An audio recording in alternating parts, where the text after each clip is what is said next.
Hello, I'm Kim Trathan, business and marketing coach, and this is segment 17 of Girls Talk Business. I'm really excited about my guest that's going to be on today. I think she has ended up really having that launch of a business that so many people dream of. Brooke Allison runs Brooke Allison Coaching, and she is going to come on today and talk to us about how she was able to go from food stamps, an abusive relationship, to running a successful business and hitting five-figure months. It looks like Brooke is on. I'm going to bring you on now, Brooke. Okay, I am adding. You should have a notification to accept, and then you should be on with me in a minute. Right. Hello. How are you? I am so good. How are you? I'm so excited to have you on today. Thank you for joining me. Well, thank you for having me. I'm excited to be here. It's a beautiful day, so all is good. Awesome. And can I just say how much I love your hair? Thank you. I know, isn't it fun? I think I'm a vivid queen now. I think I will stick to the vivid for quite a while. I love it. And you never know with social media, like obviously you have this amazing hair in your profile picture, but I was like, I don't know if she still has this amazing color. It could be black or who knows what, Yeah. Yes. I love it. I think the closest I've ever come is I've done purple streaks and hot pink streaks, but I've never done a full on. I love it. Absolutely love it. So I'm excited that you're here. I was giving a little bit of an intro about what you're going to talk about today with your journey from food stamps and an abusive relationship to really mastering this dream launch of a business that so many people think about when they're starting a business and attaining that coveted five-figure months. Can you start out by sharing a little bit about what you do as a mind shift coach and achievement strategist and what that means and who you work with? Do you work with men and women or just women, and how you help them? Can you share a little bit about your business? Absolutely. Yes. Okay. So like you said, mind shift coach and an achievement strategist. So what I really do, I mean, if a man was like, oh my God, I need to work with you, of course I would work with them. But usually I work with badass women who are ready to up-level their confidence, who are ready to find clarity and to find their deeper purpose so that they can create a business and a mindset. I feel like you can't see my hands. I'm holding them up. I can see them. I can see them. A mindset that is fiercely unstoppable. Because I love it. It's not just one or the other. You have to have both, and they're both very, very much needed in order to be successful and hit the success level that you want to hit. I love that. Absolutely love it. So take us back a little bit. How long have you been in business now? A little over a year? Yeah, it was a year in July. So it's awesome. Like a year and 3 months or something. So it's so exciting. Awesome. So exciting. So take us back to before you even knew you wanted to be an entrepreneur. Like, where did this dream even come from? What were you doing? What is your background in? Yes. Okay, so it's so funny because I should have known from my little girl dreams that I wanted to be an entrepreneur. And it wasn't really clear. So I've been an entrepreneur for about 4 years now. Oh, wow. Just with different things. So with that being said, okay, my little girl dream was to be Celine Dion's backup dancer. That was like my number one dream. So like being that ambitious little girl that I was like, yeah, that's what I'm going to do with my life. Or I wanted to be on Broadway. I wanted to travel the world. And so it's always been very ambition filled. My dreams have always been very ambitious. Big dreams, big dreams. Art school. Oh, sorry, go ahead. Oh, I just said big dreams, really big dreams. Yes. Love it. And then I went to art school. So I've always been kind of that rule breaker of a rebel.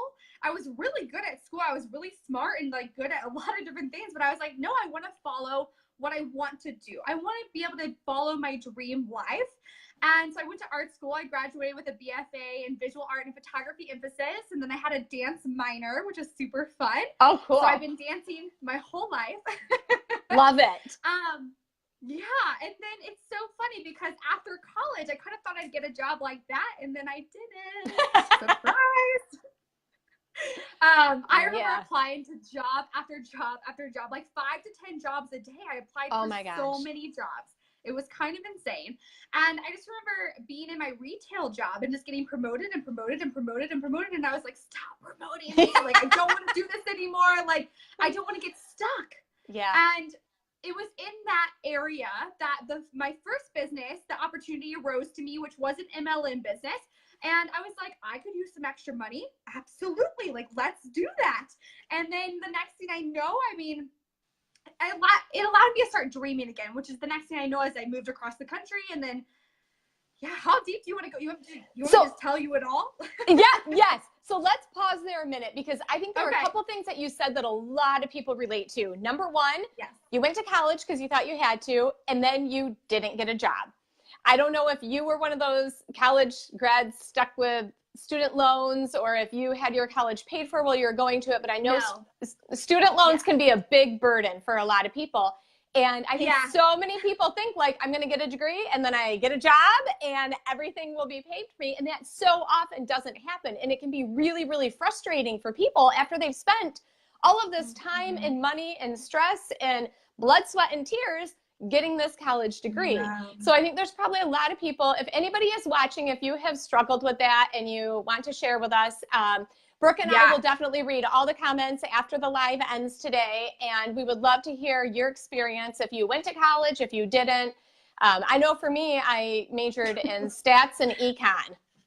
Oh my gosh. Super fun there, right? No. I was like, I don't even know it.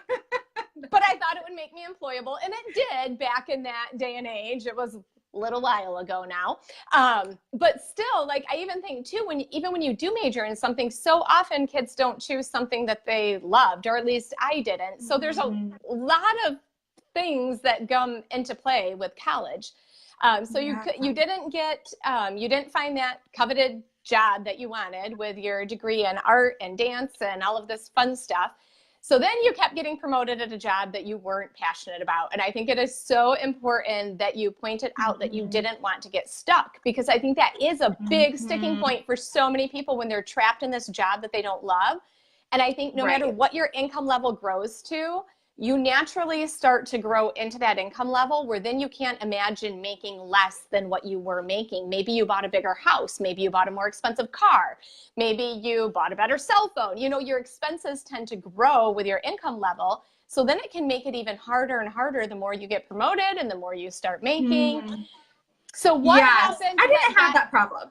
No, weren't quite at that point yet. I mean, let's be honest. I mean, I was 21 years old and I barely had any bills, and I had some bills, but I was working retail, so I wasn't making that much money. Like, let's be honest, you know? So I wasn't. So were you still living at home with your parents? At the time, so after graduating, I was living alone when I was in school.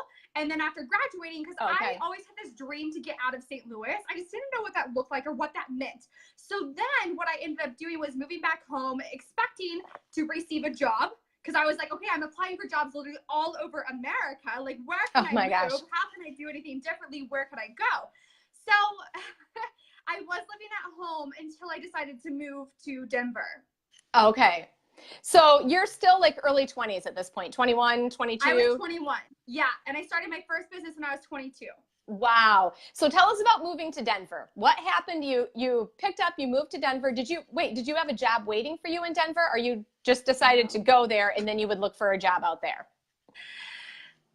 Okay, so I had my first business, and I knew that I would have to restart it almost after moving here, because I didn't really know anybody else besides the man that I moved here with, as well as I think I knew like 2 other people. There wasn't like, but I knew that there was a community of people with that first business out here. So I was like, okay, I'll do the business. I'll run like full speed ahead after it.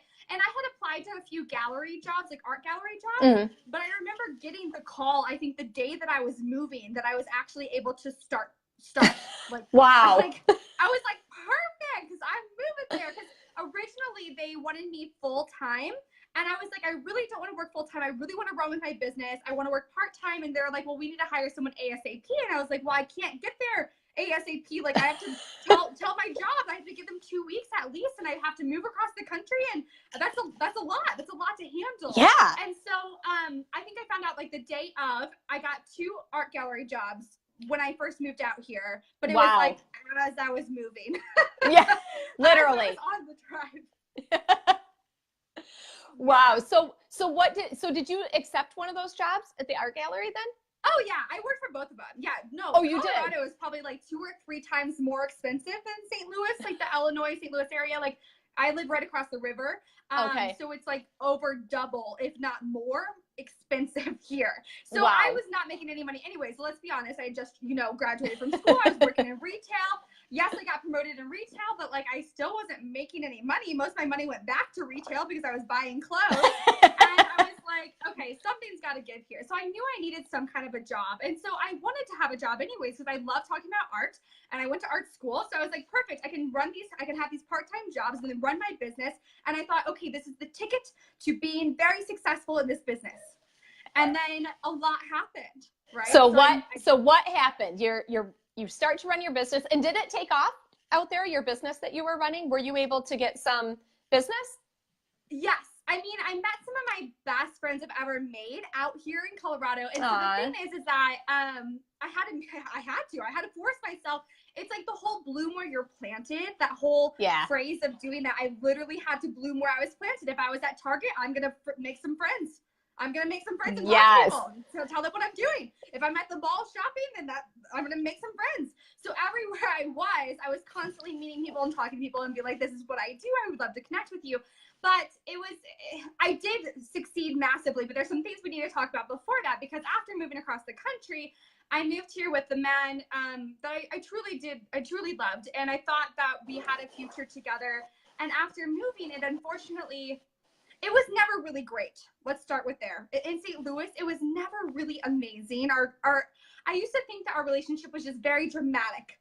I thought that was just the way that it was. And I thought that that's just kind of how it should be. Like, well, this is just how it is. This is how we're just dramatic, and that's just the way it is. So was he in St. Louis with you, or was it a long distance relationship? Can you repeat that? I'm sorry. I couldn't hear the first part. Was he in St. Louis with you, or did you have a long distance relationship? Was he already? No. We met in St. Louis. We moved here together. Oh, okay. Awesome. So let's talk about that now. So it was already dramatic, highly passionate on both ends. What happened when you got out there then? And it was pretty much just the two of you, right? You didn't have any family out there. No. Yeah. So I made too many life-changing decisions at one time. I remember because I quit my job of 5 years. That was my retail job. I moved out of my parents' home. I moved across the country. I moved in with my boyfriend, and I started 2 new jobs. I did all of that within the span of like 2 weeks. Oh my gosh, that is so much. So even just one of those things can be stressful for somebody to do, but doing all of that within 2 weeks. So, it was a very it was a very quick transition. And so what happened is, unfortunately, it just escalated to something that was so unhealthy and abusive in a lot of ways. And a lot of it was a very emotional abuse, which is really hard for you to understand that's what's happening. And so I didn't understand all the things that were going on and the severity of the relationship and how unsafe I actually was, because it was just never really healthy. And unfortunately, we moved here together thinking that I would be able to split all of the bills and everything. Yeah. And then all of a sudden I had to get out of, I remember calling my mom and being like, I need to find a new place to live. I have to get out of the situation. Like, I don't know what to do. And I was my gosh. okay.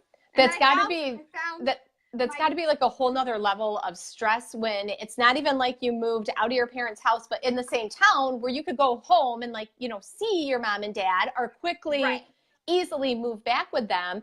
And I don't think we've chatted about this, but I have a bit of a background in domestic violence where I've done a lot of speaking and volunteer work and worked a part-time temporary job at a local shelter here. And I think one of the training movies that we had to watch was called But He Doesn't Hit Me. And it's all about the depth and the severity of emotional abuse. And that so often women think if there's not physical violence, and oftentimes abusers will make the woman to feel like it's all in her head. She's blowing things out of proportion. She's just being a nag. She's being overly sensitive and all of those things. But a lot of times that emotional abuse can run deeper. I know women have been, abuse victims have said, like, the physical violence, those scars healed, but the emotional abuse, it runs deep. It runs really deep. So what did your mom say? Recognize. Yeah, very, very hard. It was one of those things I remember, like, this is so bad. And I don't even know how bad people, really knew the situation that I was in, to be honest. Like, I don't know if anybody really knows the severity. I remember wishing for bruises, wishing for more bruises so it would be easier for me to know I needed to leave. And I mean, my mom and my parents have always been supportive. They're like, we'll figure it out. Okay, like, let's do this. Like, I mean, and I really, to be honest, it's hard for me to go back. Like, I know, because here's the thing, I'm such a different person now that seems like a whole different Brooke ago. Like, it's hard for me to remember who that person is. Like, that was over almost 3.5 years ago. And it built myself to this person today where I love who I built. Like, I am this resilient, badass, like, fierce. Yes. That, like, and I'm just like, oh my God, that happened to me? And I'm like, well, it did. And if it didn't happen, I don't think I'd have this business today. So I'm thankful that it happened. Of course, I wish it wouldn't have happened, but it is hard for me to remember all the nitty gritty details, because the nitty gritty details are important. Yes. What happened, what's important is that it happened, I got out of it, and I grew myself to who I am today. Yes. Absolutely. Oh, that is so important. And I think it just shows women too, because I think a lot of times when women are in whatever stressful and bad situation it might be, it may be an abusive relationship.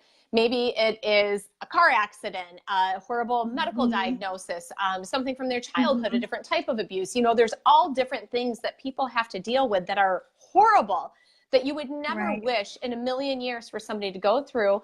But I've heard so many women, especially running this show, so many women that say that exact thing, that I wouldn't be who I am today if my life experiences had been different. And again, not that you would ever justify abuse or ever wish abuse on somebody or yourself or anything like that, but every single experience that we have, whether it's positive or negative, does affect who we become. And I'm sure it played into your resilience and your determination and your grit and, all of those factors that play into running a successful business. Absolutely. So, after that, I remember sitting and thinking, I am not living as the Brooke that I'm meant to live. I am not living as the person I am meant to be. And so then I really dove into myself. And so my first business, it was seen as a success. I was in the top 5% in my company. I was doing really well. I was constantly winning things and earning things, but I still wasn't able to make ends meet. And so I found myself working 3 part-time jobs in my MLM business, like running full speed ahead, like hustle, hustle, hustle. And I was like, why is this not working? Like, why can't I pay my bills?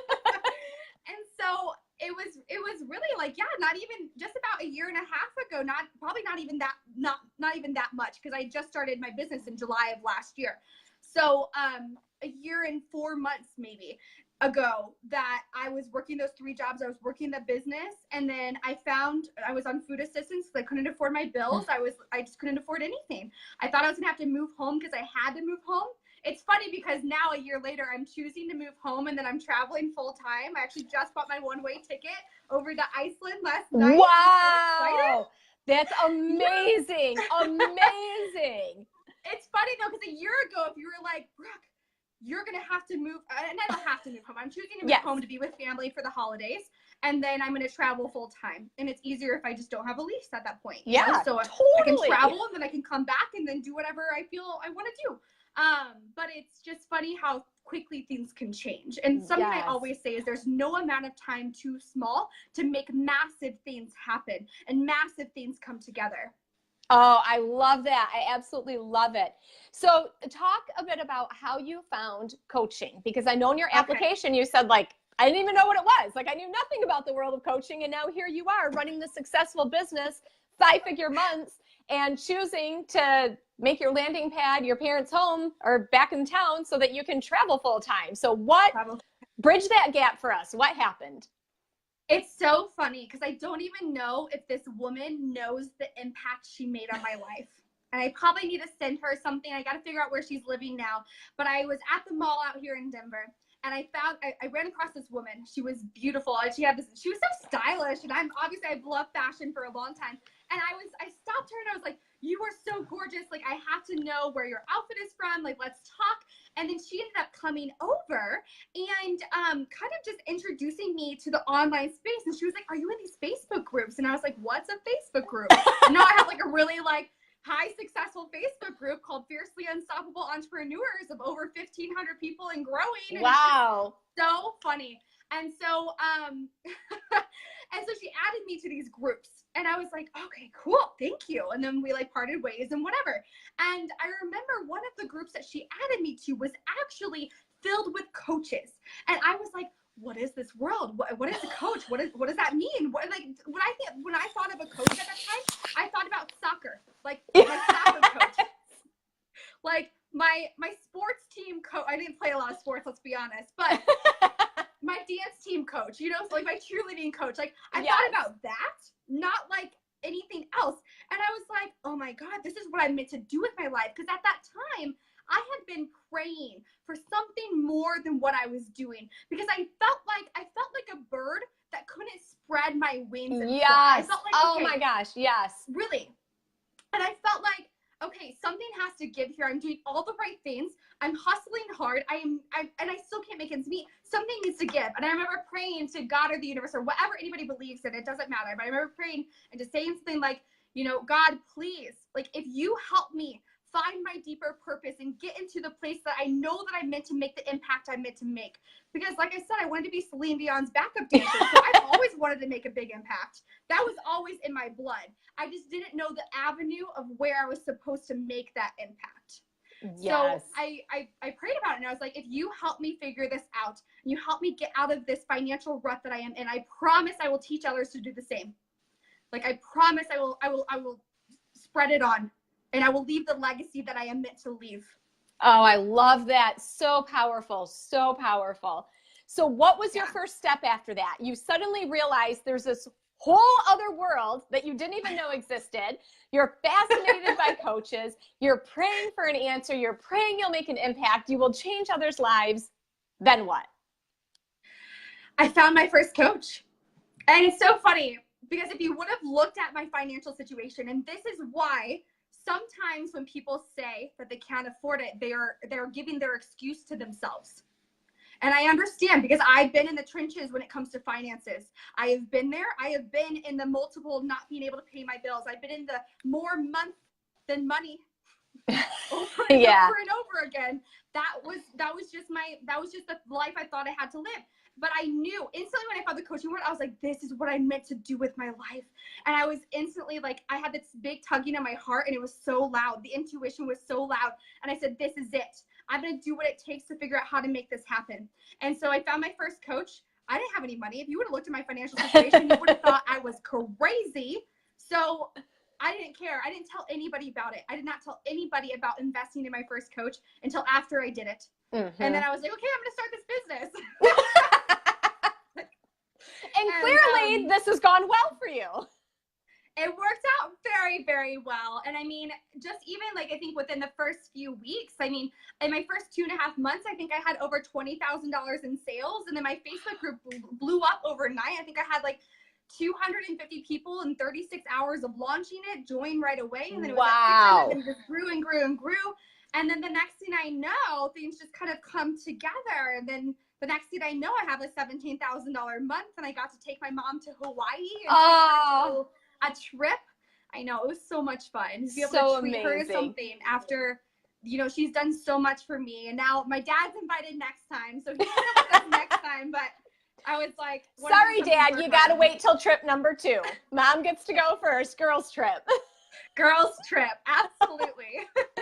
I love it. So can you share, because I know a lot of people that have started groups and then they feel like they're constantly hustling to try to grow their Facebook group. How were you able to grow your group so quickly?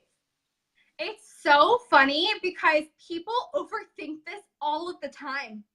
They overthink it all the time. I'm like, why are you guys overthinking? I tell my clients, I'm always like, why are you overthinking this? Like, stop making this so hard on yourself. So first of all, that's something you need to know. You need to stop making this so hard on yourself. Number 2, I was excited about it. And I shared my excitement and your passion comes through so well in everything that you do. I feel like people can't help but be like, oh my gosh, I want to be part of this. I've got to be part of this. And that's what's so beautiful about it. So I think it was literally one Facebook group. I posted and I had a cute little boomerang of me doing something like this. And I didn't have my fun hair back then. So you can't say, oh, it's because she had pink hair, because that's not true. I did not have pink hair. I had regular hair. It was like brown and blonde. I don't even know what was going on. And I had a cute little boomerang in me, like doing something cute, like dancing or something. That's just my personality. I shared why I was excited about this group, who it was for. And if you want to join, I made it a ladder post and had people post emojis. And then the next thing I knew, it just blew up. Wow. Wow. You know, you have found the right mix of passion. Like, you have found your purpose and what you were supposed to do. And not that things can't still take work, and it takes dedication, and you have to show up and you have to be there. But I feel like when you truly start stepping into your purpose, people can see that, and they know it, and they feel it, and they want to be part of the journey. And something I always talk about is like the minute you step into the thing that you're being called to step into, magic happens. The first month that I paid for my coach, I was able to pay all of my bills that month. I have no idea why. It makes no sense. It makes no sense. Financially, nothing had changed. In fact, I had spent more money than normal. And that was the shift, and that was instantly. And so it's asking yourself, are you actually seeing the signs as they're presented in front of you? Yes. We are so often shown so many pieces of evidence that we push aside because we think that it isn't impactful enough. That's not really what we're looking for. And really, that's all you need to look for. Oh, yes. Little signs. Do you know, there's a joke that I think about this all the time, because so often people don't take the signs before them. And it's that joke about the man and his town is flooding and he prays to God to save him. Do you know this one? Oh, yes. And he sent him, he sent him a boat, and it was like, no, I'm waiting for God to save me. And then it's like, he sent him a uniform. Like a helicopter. And yes, I think like a policeman comes first, then a boat comes, then a helicopter comes, and he says, no, God will save me, God will save me. Well, the man drowns, and he gets to heaven, and he's like, I thought you'd save me. And he's like, I did. I sent you a police. I sent you a boat. I sent you a helicopter. Yes. You didn't take any of them. And I feel like so often that happens in so many areas of lives where we're expecting a different sign than what's being sent to us, and we don't see those signs right in front of us, or we see them, but we justify why we shouldn't go after them, whether it is finances, schedule, time, kids, bills, maybe I'm not good enough, all of those mindset issues, where then we justify not taking all of these signs that are before us from God, the universe, whatever somebody believes in. So why do you think you had the courage to invest in that coach when you didn't think you had the money? Because I think that is a big stopping point for a lot of people. Did you even hem and haw about it, or was it like a no-brainer decision for you? Like, this is what I want to do, so this is what I have to do. So I was not shy to investing in myself, because I invested in myself for the past 4 years within my first business. So that was not necessarily something that I was like, oh my God, I've never invested in myself ever. I mean, to that extent, no. Okay. Right. But I had experiences where I invested in trainings or in group things. It doesn't matter, but I had done that. So the thing is that I think I was able to go so gung-ho is because I grew my confidence to a place from an abusive relationship of not wanting to get out of bed, not understanding the circumstance that I was involved in and why I was involved in it and why that happened to me, to where I was today, where now people are constantly like, Brooke, your energy is contagious and your confidence is inspiring. I grew myself to that. I already knew I was unstoppable, and I've had in my mind since I was 21 that I was going to be debt free by the time I'm 30. So investing in a couple $1,000, $5,000, $6,000 didn't really make sense. So financially it didn't make sense, but I in my gut, I knew that by the time I'm 30, I will be debt free. So even though 21, I mean, I don't even know, like 2016, I think I brought in $8,000 the entire year. But I still held this belief because I knew that my financial situation was temporary. Yes. I knew it was a temporary situation. Hey, Brooke, it looks like I wasn't worried about it. It looks like we have a comment from Shella. I'm not sure how to say your name. She says she can't hear you very good, but I can hear you fine. If somebody else can comment and let us know if you're having a hard time hearing Brooke, I can hear you fine. So I'm not sure if she said her phone is all the way up, but I can hear you fine. Maybe it's because I have my earbuds in. I'm not sure. But so if somebody else can comment, Charnay, I think you're still on. If you can comment and let us know. Charnay said it sounds good. I mean, I'm happy to plug in headphones. Sound good here. But I also talk really, really loud. Yeah, so, I can hear you. Okay, yeah, somebody else said they can hear you fine too. So it must not be on your end. It must be something with her phone, even though it's turned up all the way. So okay, I just wanted to pause and make sure that everybody could hear you, because if we had an issue, I wanted to work on that. So that's amazing. So you invested in your first coach. How long of a coaching program did you invest in? It was 5 months. Okay, awesome. So during that 5 months, did you make that first big launch while you were still working with that coach then? Was that like a couple months into working with that coach, or did you do the 5-month program and then after that you launched your big program? Oh, no. No, I was like ready. I was ready to run. I was like, all right, let's do this. I'm ready to run. Let's go. And that's what I always tell my clients today. I'm ready to run as fast as you are. I am a really high achiever. So if you're ready to run fast, I'll run right alongside you and drag you with me every step of the way. I love it. I'm like, I was ready instantly. So instantly, I think I found her in June. And so at first, when I first started my business, I had no idea what I was going to help people with. But then I originally was like, because at first I was like, this is all brand new. I have no idea, but this is what I'm meant to do. And then I thought about it and I was like, okay, well, I've mastered my confidence, so let me help people with that. And then I realized I missed helping people build their businesses for my old business. Oh, yeah. And so I was like, well, I have to do that too. So it's morphed and changed. But the minute I knew what I was doing, I was out there. That's so amazing. So amazing. So you did this big launch, and was it your first launch then that you hit 5 figures with that first launch?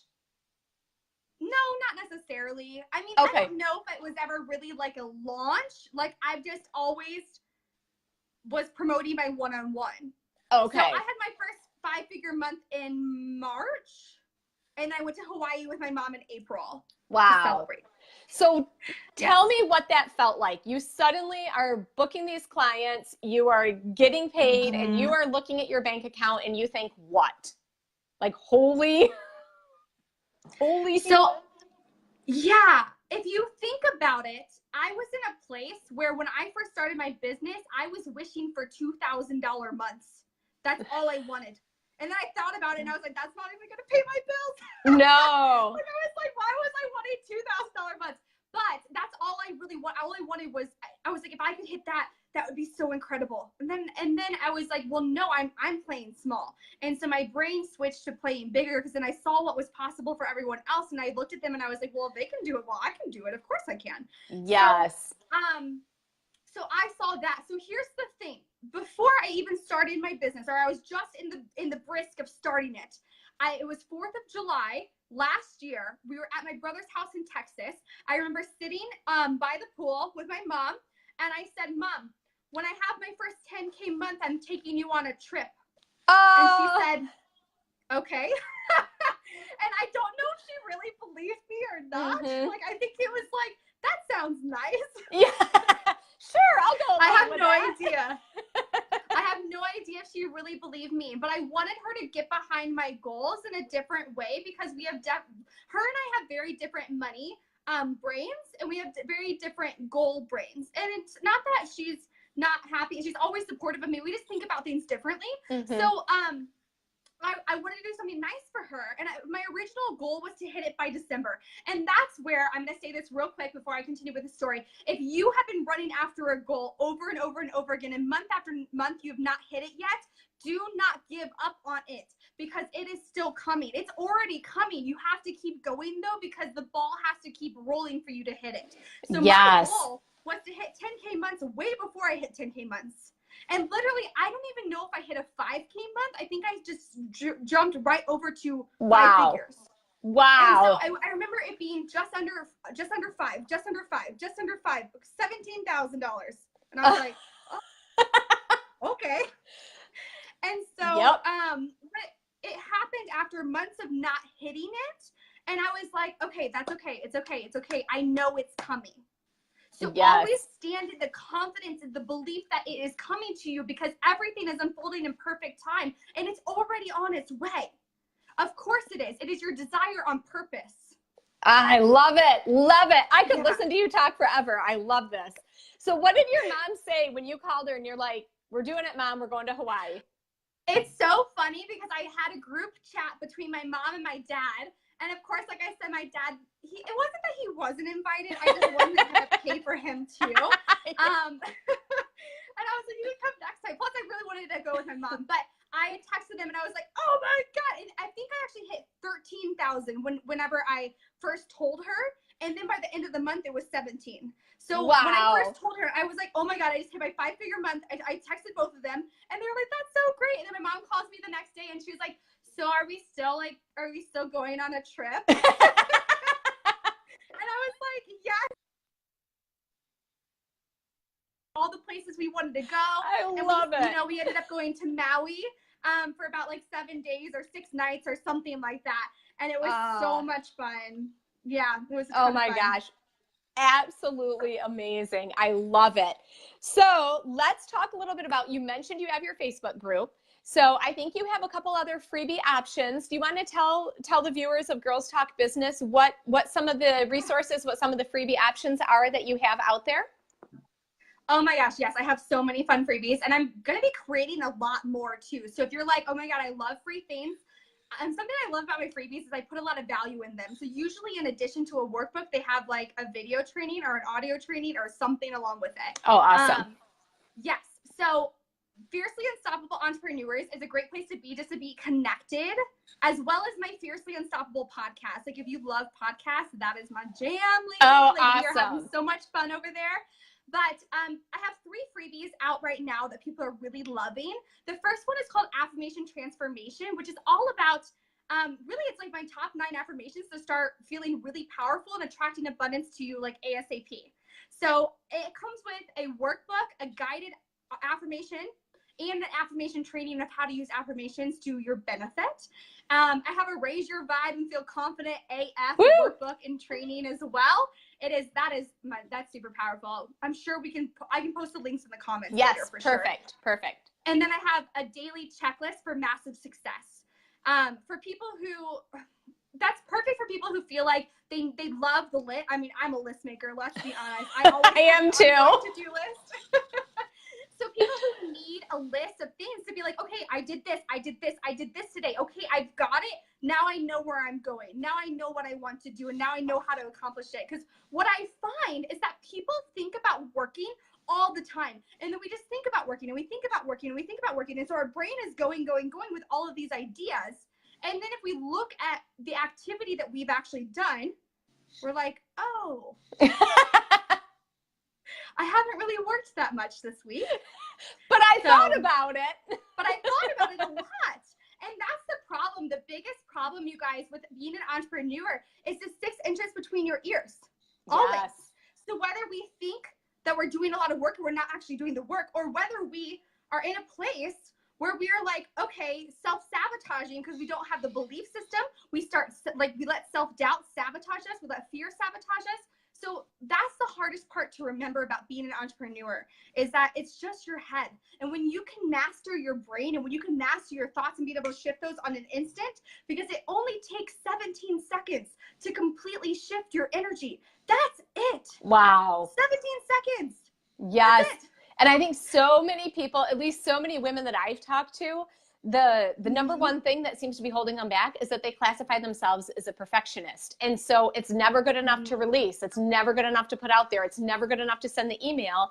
And I was just having a conversation recently and I told the woman, I said, be careful, because perfectionism is a really easy excuse to hide behind so that you don't have to feel vulnerable and put yourself out there. It is so easy to just say it's not ready, it's not perfect enough, it needs tweaking, it needs this and that and the other thing, and then you just do nothing and it just sits in the shadows. And so that is so huge. I used to do this to myself. I used to receive an idea and then I would be like, oh my God, it's such a good idea. And I'd be really excited about it. And then I didn't act on it immediately. And then what happened from there is that I never actually took I never actually took it. I never took the opportunity up because I sat on it. I started doubting it, and I was like, well, why would people want this? I don't know. Maybe yes. And now I'm not available for that anymore. If I have an idea and I think it's a great idea, then I'm going to put it out there, because what if your next level self, your next level income was supposed to come from that idea that you never put out there? Yes. Oh my gosh. I love it. It is so, so true. And I know for me personally, I used to be the queen of that I would think about it. Then I would think about it some more. Then maybe I'd have to talk about it and then think about it some more and process it and sit on like it and plan it out. Yes. Had to have everything planned out. And even this show, Girls Talk Business, all stemmed because last spring I finally decided to bite the bullet and go live. I was terrified. And I was driving to a conference and I suddenly had the idea that like, I should celebrate moms before Mother's Day. I'm a mom, it's a big time. And so I did a Mompreneur Week, and that was the first time I'd ever done a joint live in my life. And then after I did that, a few weeks later, I thought, I should just, like, everybody has struggles in their business. Everybody has a story to tell. Everybody has advice to share, and it's powerful. And when you're in the thick of not making progress, it's so good to hear other people and how they've come through it. And so I literally woke up at like 4:30 in the morning, and I'm like, I'm just going to throw this out there. And I did a post in one of the big Facebook groups. And suddenly, again, it was a ladder post like you had done, and it went like wildfire. And I was like, oh my gosh, I don't even have an application written. Like I had nothing. I thought, I'll just see if there's interest. Yes. And that's almost what happened with my podcast. It was like, I remember, and it's so funny, when I started my podcast, the only reason why I started a podcast was honestly because I was abandoned in Vegas. Last year, right before Thanksgiving, I was in Vegas with a friend, and she left me there. So it's a long story, but I was left, and it was very traumatic, and I never felt so unloved in my entire life. Wow. And I remember it was the week before Thanksgiving, I think, and I came home on a Tuesday, and I had to fly back home, and I had to go to her house and get my stuff. And I called my mom, and I was like, I'm coming home for Thanksgiving. I'm driving straight home. I don't know. And so that's a 12-hour drive. And I was like, what am I going to do? I'm so sad. Like, I was just abandoned. And so I started listening to podcasts. It was the first time I ever listened to a podcast in my life. And I was like, why do I not listen to these? These are pretty cool. Like, this is cool. I could do something like this. Why am I not doing a podcast? And that's where the thought was born. And then I was like, you know what? Maybe before my birthday this year, I'll start it. And then I had someone call me out on my shit. And he was like, well, why aren't you doing it yet? And I was like, I don't know. I have 3 more months before my birthday. Like, I'll figure it out. And I had no reason, because I was like, I don't have time. And I was like, well, that's a lie, because I work my business full time and I cuddle my cat a lot. So clearly I have way more time than I think I do. And so then I started my podcast, and it just like blew up. I mean, we had like 23 5-star reviews in the first week. And then it was just like growing and growing and growing. And it's so funny that you talked about perfectionism, because that is something that's been popping up this past week so much. And I was like, that's the next episode, releasing perfectionism. Yes. Absolutely. Oh, I'm going to have to, I didn't even realize you had a podcast. I'm going to have to, is there a link on your bio to it? Otherwise, share it in the comments. I need to listen to your podcast. I will. Absolutely, because we are on iTunes, Stitcher, and Google Play right now. So Fiercely Unstoppable. But I can totally put the links in the comments so people can find it easier. Yes. Absolutely. Yes, that would be awesome. I love it. We are almost at the 45-minute mark, so I am really excited for you to share your top 2 tips for everyone. Yes. It's so funny when you asked me this, because I was like, oh my gosh, that's such a good question. What is my top tip? And I was like, I have so many. Like, how can I just pick 2 tips that are really phenomenal, but also I wanted them to be unique, something that not everybody heard all of the time. So I might elaborate on these a little bit too. Yeah, definitely. My tip number 1 is to ignite your inner power and be bold. Like, do not be afraid to say the things that need to be said. And the reason about this that I find a lot lately with my clients and everything is we beat around the bush all of the time. It is time to stop doing that, because everything that you were meant to say is really powerful. And every time we quiet ourselves down, I think that society has ingrained in us that we, don't be so loud, be quiet, shut up, stop talking, stop doing this. Then we have made ourselves so small, and we're afraid to say the things that might irk somebody. Yes. Like, I get haters on a daily basis. And I honestly, at one point in my business, I was like, I can't wait till I have trolls, because trolls mean that I'm doing something really awesome. Yes. So don't be afraid of the trolls. I just had that thought the other day, because I was doing a training in another coach's group, and about going live on Facebook and all of these fears. And I've done speaking events on it and conferences and things. And I was talking about how so many people, just like that basic fear of public speaking that people have always held, and how time and time again, people will report in surveys that they are more afraid of public speaking than death. And to me, like, it's crazy. Wow. Right? Like some people report, at least on survey, that they would rather die than get up and give a public speech. So I did some research into that very basic fear. And there's an article that Psychology Today put out that said that the psychologists that have researched this think that it's because many, many moons ago, when we were all living in tribes, if you were socially rejected from your tribe, it was a life and death situation. But that's not the day and age that we live in anymore. But that they think it's a very primal fear that is ingrained so deeply in us, because it really stems from the fear of rejection. And so as I was talking about that, I started thinking, but honestly, when you first start out, aside from like, maybe you have a brother that's going to mock you, or a sister that's going to be like, girl, why are you going live? Like, what do you think you're doing? You know, you might have some of that, but otherwise you kind of have to hit a certain level before you truly get a troll. And I feel like it's a certain level of success when you finally have haters. And it's so funny, because the thing that we have to remember, because I remember when I used to be fearful about going live on my personal page, and then I realized that it's nothing to do with me. This is not about me, and I am doing a disservice to those if I don't go live. I want to leave a huge legacy, and so if I do not do that, and I really care about what the people of my past would think about me, then they don't really matter anyways. The people who always will love me and support me will love me and support me no matter what. Yes. No matter what. Preach. And so Preach. it really didn't matter. And so now that's why people are always so thankful. They're always come to me. They'll message me and they'll say, Brooke, thank you so much for sharing your story. And I don't do that for me. I don't tell you these things to be like, oh my gosh, you had such a transformation. I don't tell you any of that for me. I tell you that for you, so you know that you can have this transformation too.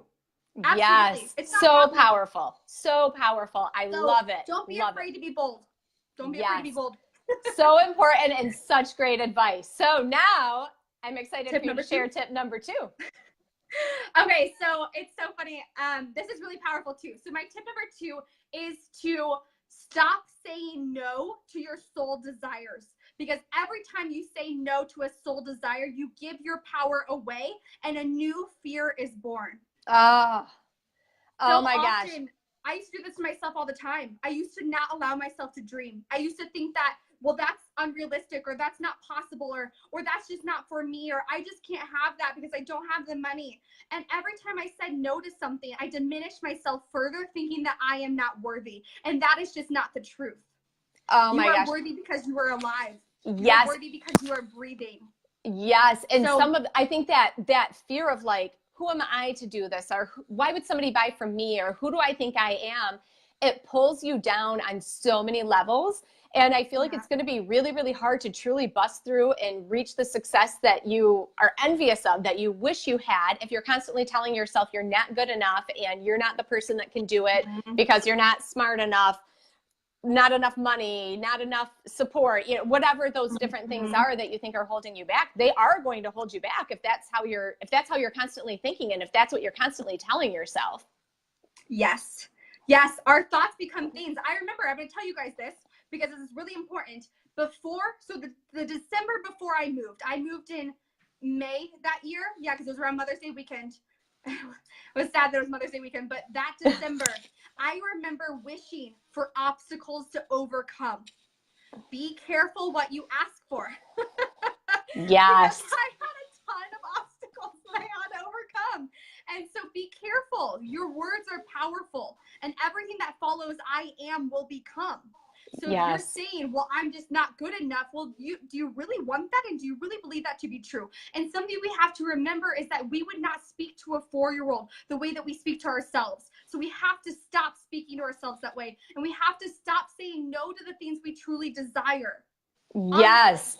And I love that about the 4-year-old, because we tell our kids they can be anything they want. We tell all children, you can be anything you want. You can do anything you want. And then something happens along the way where it's like, well, you can do what you want as long as it fits in this box, because this is what society says you can do.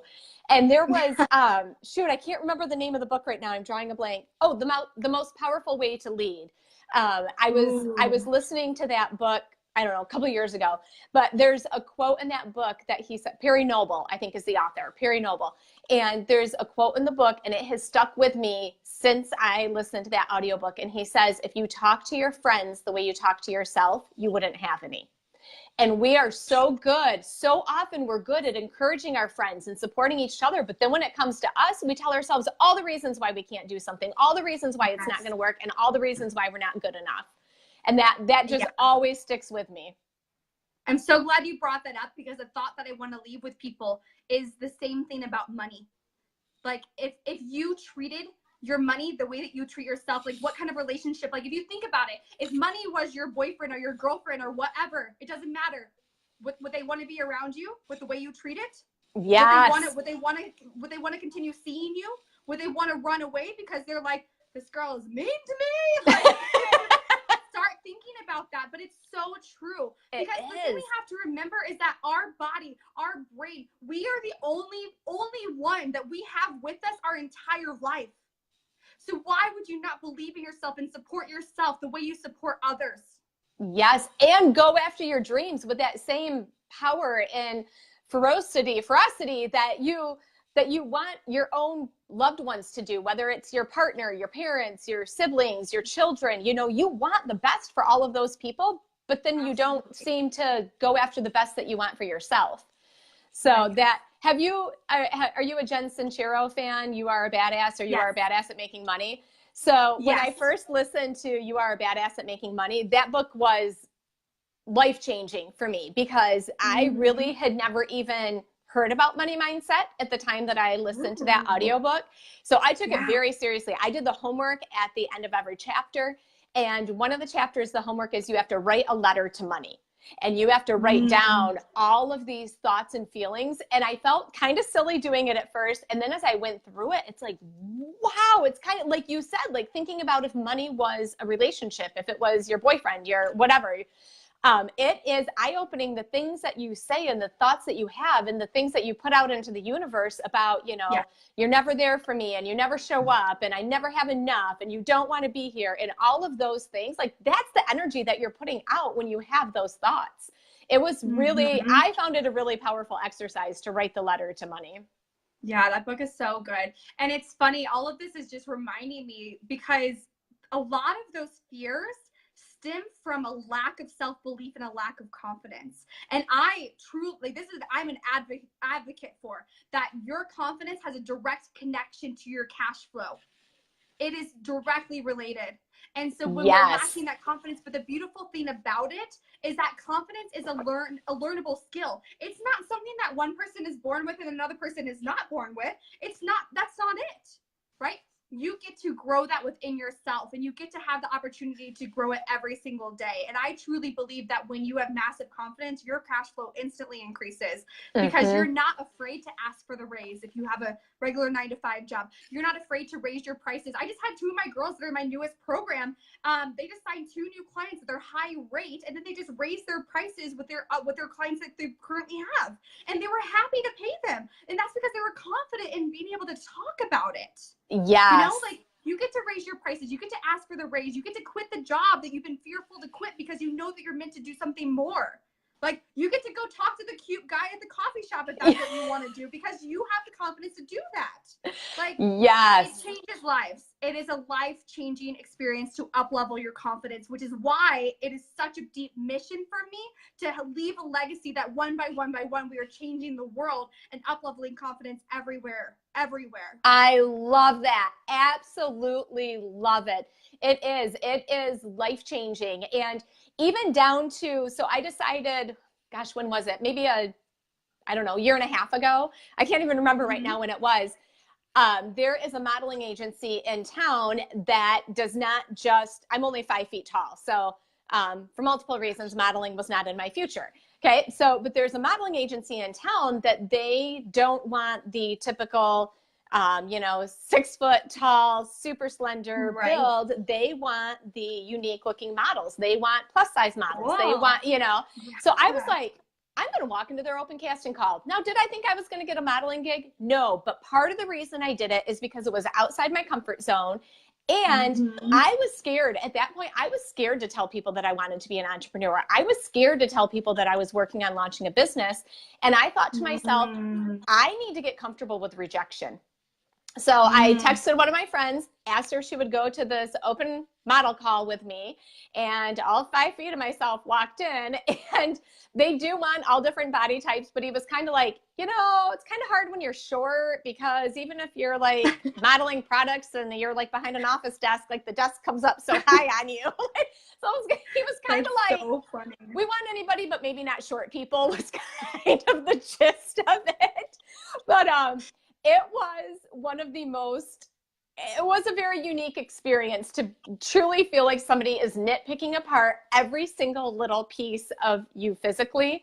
And, when my rejection email came, I was not shocked, but I felt so empowered, even though I knew that rejection was coming, and you could tell from the things that he said, and he was kind of like, you're here. Okay. It felt so empowering that I wasn't too scared to walk in there. I was fine walking in there. I was fine talking with him.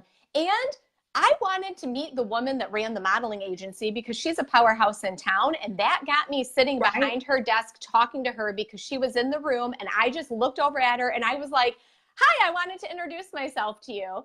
So there are all different opportunities out there that once your confidence comes up, maybe you want to go to an open casting call. Maybe you want to go bungee jumping. Maybe you've wanted to climb a mountain. Whatever it is, when that confidence goes up, it opens up a whole new world of opportunities. So true. And I love that you just talked about rejection, because rejection is one of those things that so many people are fearful of. And that's maybe where I got a really thick skin that I knew I was meant to be an entrepreneur, because I went to art school where you literally, it's supposed to be constructive criticism, but it isn't always. Yes. And I just remember like putting my heart and soul into my pieces and like putting them up there and then being critiqued. And then literally, I remember my teacher time after time saying, Brooke, you did a really good job in that critique, because that was very brutal and I'm very proud of you. And then I would go home and cry, because I would be like, oh my God, that was emotional. Like, yes. But it's nothing to be afraid of. It just fine tunes you. And something that I affirm in myself now is that every time I get a no, 2 yeses are around the corner. And just having the belief that that's what's happening. And if you do get really fearful about no's, I'm going to tell you a secret to make it even better. So give yourself an opportunity to make 20 no's. And you want to get the no's. Honestly, because if you get 20 no's, how many yeses could you really get? Like, yes. That's a lot. So if you hit your 20 no's or whatever amount of number that you feel really good about, then go reward yourself from hitting the no's, because there's so many blessings that will come along the way with that. Oh, I love that. I have never thought about that, like trying to achieve a certain number of no's. There is so much power in that, because like you said, how many yeses are you going to get in the process of going after those 20 no's or 30 no's or 10 no's, whatever? And then you get like 5 yeses and you're like, but I want to know because I really want to go to this concert. Like, it's amazing. Oh, I love that. Absolutely. Girl, I feel like I could talk with you forever. This has been so wonderful to have you on. You are so amazing. And I love your advice and your journey and your story, and raw and real and energetic. It has been so wonderful to have you on Girls Talk Business. I cannot thank you enough for coming on. Thank you guys so much. Seriously, this was a blast. I know we could talk all day long. I know. But thank you so much for having me. And I promise all of the goody, juicy links that I have for people, I will drop in the comments so people can check out all the fun stuff. Yes, I love it. Thank you so much. Everybody that joined us live, thank you for joining us live. If somebody's tuning in for the replay, please drop and share with us that you watched the replay, and we will respond to all of the comments. Thank you so much, Brooke. It was so great to have you on, and enjoy the rest of your day. Thank you. Bye. Bye.